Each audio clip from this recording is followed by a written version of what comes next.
Calon REQT Sarawak, Cik Su nak tunjuk satu feedback daripada pembeli e-book yang baru saja selesai exam beberapa hari yang lepas. Dia mesej macam ni. Hai Tim Info Kerjaya, terima kasih atas buku yang sangat bermakna ni untuk saya. Saya boleh katakan soalannya agak memeningkan, terutamanya soalan psikometrik. Soalan berkenaan dengan pengetahuan am, ada yang mahu dekat sama dengan nota e-book. Nampak tak? Dalam exam REQT, calon bukan cuma kena bersedia untuk soalan generik sahaja. Bahagian psikometrik pun boleh buat calon pening kalau tak pernah tengok bentuk soalan. Sebab tu, Cik Su selalu pesan, jangan masuk exam dengan fikiran yang kosong. Bukan sebab kita boleh jamin soalan sama keluar. Tapi bila calon dah biasa dengan format, biasa dengan bentuk soalan dan tahu topik penting yang perlu dibaca, calon akan lebih tenang masa exam sebenar. Dalam rujukan REQT Sarawak, calon dibantu untuk buat persediaan lebih tersusun. Antara yang ada dalam rujukan, 90 contoh soalan, 30 bahasa Melayu, 30 bahasa Inggeris generik dan 30 bahasa Inggeris fungsian. Ada nota pengetahuan am Sarawak dan persekutuan, termasuk perkara-perkara penting seperti nama DUN, TYT, sejarah, dasar dan topik yang calon wajib tahu. Topik popular matematik dan juga formula ringkas, supaya calon boleh fokus pada topik yang relevan, bukan study secara rawak. Ada juga nota bahasa Inggeris kerja, contohnya berkaitan dengan memo, report dan email. Ada info lengkap perjawatan grade 1 hingga 9, supaya calon faham jawatan yang dipohon, skop kerja, gaji dan maklumat perjawatan. Dan update penting, rujukan REQT Sarawak sekarang telah dikemas kini kepada 187 muka surat. Tambahan terbaru termasuk 40 soalan psikometrik bahasa Inggeris, 10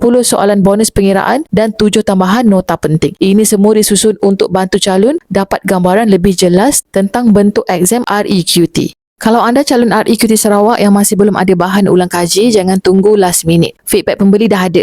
Format pun dah kita susun. Tinggal calon je nak mula buat persediaan. Dapatkan rujukan REQT Sarawak melalui link di bio ataupun DM Cik Su. Jangan masuk exam dengan otak kosong. Persediaan yang baik boleh buat anda lebih yakin masa menjawab nanti.